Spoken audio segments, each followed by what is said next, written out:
नमस्कार मंडळी, welcome back to my YouTube channel. आज आपण बनवणार आहोत रव्याचा फ्लफी जाळीदार असा केक। खायला खूप टेस्टी लागतो। चला तर मग इंग्रेडियंट्स बघूया। मी इकडे 1 वाटी रवा घेतला आणि त्याच वाटीने अर्धी वाटी साखर बारीक करून घेतली मिक्सरमध्ये। त्यात इलायची देखील टाकली होती। तुम्ही व्हॅनिला एसेन्स घालू शकता, मी इलायची घातली इकडे।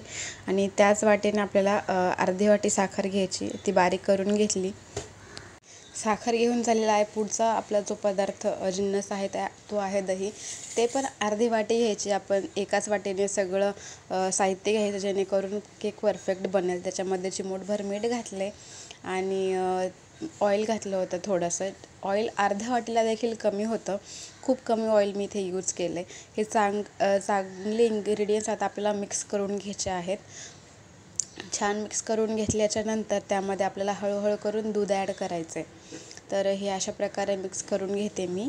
आणि मिक्स केल्याच्या नंतर हे काय असं दिसतं, कारण ऑइल दही याचं मिक्स केल्यावर ते ऑलरेडी खूप असं जास्त मिक्स होतं। कमी प्रमाणात आपल्याला दूध घ्यायचं आहे आणि इथं चांगलं मी मिक्स करून घेतले। हे आपल्याला रेस्ट करू द्यायचं आहे 20 ते 25 मिनटं।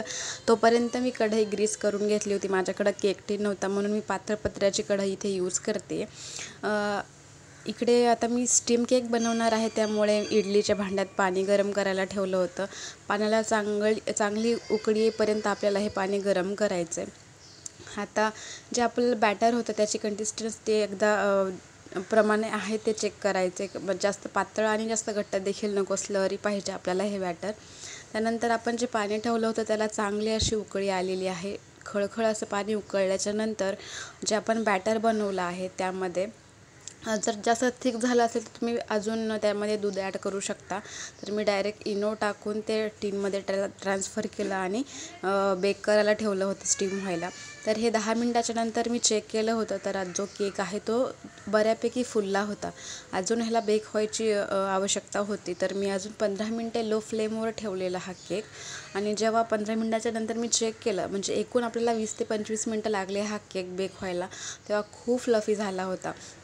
मी थंड व्हायला साईडला काढून ठेवला आणि थंड झाल्याच्या नंतर मी जवळून त्याला बघितलं तर खूप छान जाळीदार असा झाला होता। चारही बाजूनी तो केक असा मस्त शिजला होता, बेक झाला होता।